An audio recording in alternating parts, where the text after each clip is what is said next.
एक तरफ महिलाओं और बेटियों की सुरक्षा के लिए बहुत बड़े बड़े दावे किए जा रहे हैं, लेकिन जमीनी हकीकत कुछ और ही निकलकर सामने आ रहा है। हम आपको 3 जिलों की तस्वीर दिखाएंगे जहां एक बेटी की अस्मिता को तार तार कर दिया गया। कौशांबी, एटा और हमीरपुर की तस्वीर हम आपको दिखाएंगे जहां बेटी की इज्जत को तार तार किया गया है। रिपोर्ट देखिए।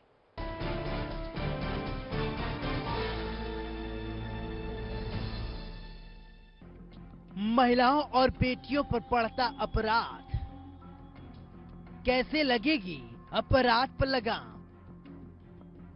बेखौफ हो गए हैं अपराधी। मैनपुरी में महिला से दुष्कर्म, एटा में 5 साल की मासूम बच्ची से हैवानियत, कौशांबी में रेप पीड़िता ने की खुदकुशी। कैसे सुरक्षित होंगी बेटियां? बेटियों की सुरक्षा कौन करेगा?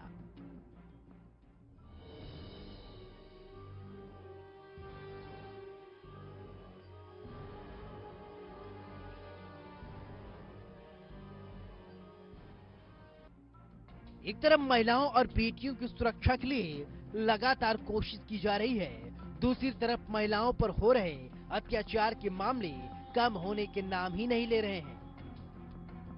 आपकी टीवी स्क्रीन पर 3 तस्वीरें दिखाई दे रही हैं। पहली तस्वीर मैनपुरी जिले से है, दूसरी तस्वीर एटा से है और तीसरी तस्वीर कौशांबी से है। चलिए इन तीनों तस्वीरों के बारे में हम आपको एक एक करके बताते हैं। तो सबसे पहले बात करते हैं मैनपुरी की तस्वीर की। मैनपुरी के औछा थाना क्षेत्र के एक गांव निवासी ने करीब 1 साल पहले अपनी बेटी की शादी एटा जिले में की थी। कुछ दिन से वहां विवाहिता मायके में आकर रह रही थी। बताया जा रहा है रविवार को विवाहिता की अचानक तबीयत खराब हो गई, उसे दस्त होने लगे। दोपहर के समय वो घर के पास ही बने सरकारी शौचालय में शौच के लिए गई थी। वहाँ पहले से घात लगाए बैठे गांव के युवक ने उसे पकड़ लिया।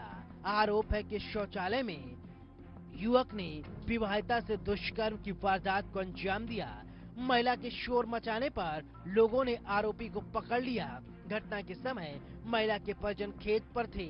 जब उन्हें जानकारी हुई तो वो भी मौके पर पहुंच गए। आरोपी को पुलिस को सौंपा गया। इस बीच दुष्कर्म से आहत महिला भागकर घर से चली गई और कमरे में जाकर फांसी लगा ली। परिजनों ने उसे जब तक नीचे उतारा वो बेसुध हो चुकी थी। परिजन महिला को जिला अस्पताल लेकर आए। यहाँ चिकित्सकों ने प्राथमिक इलाज देकर उसे मेडिकल कॉलेज के लिए रेफर कर दिया। पीड़िता की हालत चिंताजनक बनी हुई है। क्या नाम है आपका? सतपाल। सतपाल जी, आप कहाँ रहते हैं? यहाँ पर भी रहते सर। क्या घटना हुई थी कल? घटना हुई थी यहाँ लड़की मेरी शौचालय में उस पर दस्त हो रही थी पेचस के, से वो लड़की यहाँ शौचालय में लेटरिन करने के लिए आई थी। अच्छा। उसमें लड़की घुस गई। उसके बाद बोर्ड रखा कहीं से आए तो उस लड़की को हमारी को पकड़ लिया। पकड़ के उस लड़की को दुष्कर्म करे। वो लड़की हमारी चिल्लानी तो हमारा मकान भतीजे का वहीं शौचालय पे 50 मीटर दूरी पे है। तो लड़की चिल्लानी तो हमारे घर से और ग्रामीण लोग भागे, कभी लड़की इसमें चिल्लाए क्यों रही है। फिर वहाँ से भज के आए वो लड़की तो मेरे घर से बिन्ने आई भाज गए और जैसे लड़का भाजन करो उसने लड़के ने दुष्कर्म किए मेरी लड़की के साथ। तो लड़का को लड़की ने और मेरे घर से पकड़ लो। अच्छा, आप थाने ओछा गए क्या? मैं ओछा थाने में सर गए थे। ये फोन किया, पुलिस आ गई थी। पुलिस आए लड़के को ले गई। यार मैं सब थाने गए। मैंने तहरीर दी। तहरीर दी के बाद बैठे रहे। तहरीर एसओ साहब आए 9 बजे तो फिर मैंने तहरीर मेरी वापस कर दी। जगह इस तहरीर को चेंज करके ले आइए। मतलब जो आपने सत्य घटना की तहरीर दी थी वो कानून चेंज करने के लिए बोला है? हाँ, चेंज करके दो। सर, औचा थाना में एक बलात्कार की घटना का आरोप लगा है सर, क्या पूरा मामला क्या है सर? ये प्रकरण थाना औछा का है। यहाँ पे एक महिला के पिता द्वारा थाने पे आकर गांव के ही एक व्यक्ति के द्वारा उसकी पुत्री के साथ शौचालय में बलात्कार करने का आरोप लगाते हुए और इससे पीड़ित होकर उसने घर में जाके आत्महत्या का प्रयास किया। ये तहरीर दी थी, जिसके संबंध में थाना औछा पे मुकदमा पंजीकृत किया गया है। मुकदमा विवेचनाधीन है। विवेचना के दौरान जो तथ्य आएंगे उसके आधार पर इसमें कार्रवाई की जाएगी। चलिए अब आपको दूसरी तस्वीर यानी एटा की बात बताते हैं, जहां 5 साल की मासूम बच्ची के साथ हैवानियत की खबर सामने आई है। बताया जा रहा है दोपहर में बच्ची खेलने निकली थी। मासूम को एक युवक ने बिस्किट दिलाने के बहाने ले जाकर उसके साथ भूसे के कमरे में दुष्कर्म की वारदात को अंजाम दिया। जब पीड़िता अपने घर पहुंची तो परिजनों को इसके बारे में जानकारी हुई। ये आज शाम थाना जलेसर पुलिस को सूचना मिली। एक 6 वर्षीय बालिका के साथ दुराचार का मामला प्रकाश में आया है और मौके पर तत्काल थाना प्रभारी व पुलिस फोर्स पहुंचकर मामले में FIR पंजीकृत कर ली गई है और अभियुक्त को हिरासत में लेकर आवश्यक विधिक कार्रवाई संपन्न की जा रही है। चलिए अब तीसरी तस्वीर यानी कौशाम्बी की बात करते हैं। कौशाम्बी जिले के कसारी थाना क्षेत्र में रेपिस्ट का नाम हाथ पर लिखकर फांसी लगाने वाली किशोरी की इलाज के दौरान मौत हो गई। रेपिस्ट से परेशान होकर किशोरी ने 3 दिन पहले फांसी लगा ली थी। गंभीर हालत में किशोरी को अस्पताल में भर्ती कराया गया, जहां प्रयागराज अस्पताल में उसे रेफर कर दिया गया था।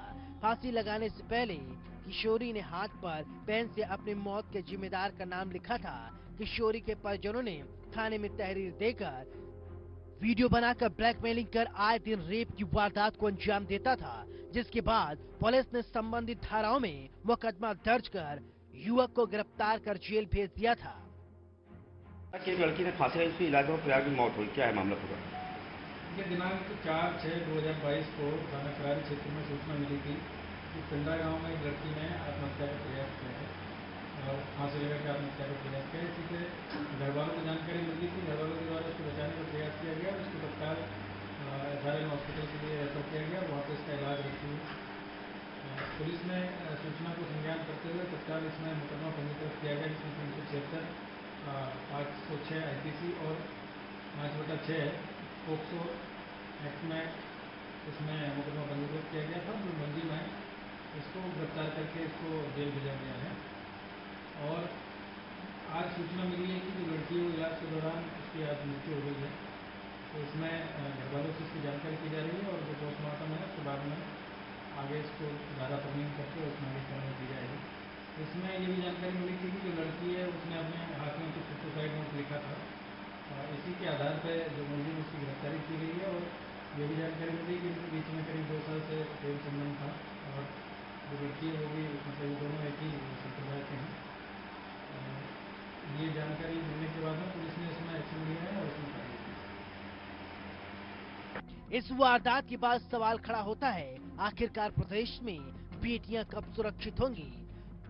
महिलाओं और बेटियों की सुरक्षा के लिए तो बड़ी बड़ी बातें कही जा रही हैं, लेकिन जमीनी हकीकत कुछ और ही है। इंडिया न्यूज के लिए मैनपुरी से अवनीश मिश्रा, एटा से रविकांत शर्मा और कौशाम्बी से राकेश सोनकर की रिपोर्ट।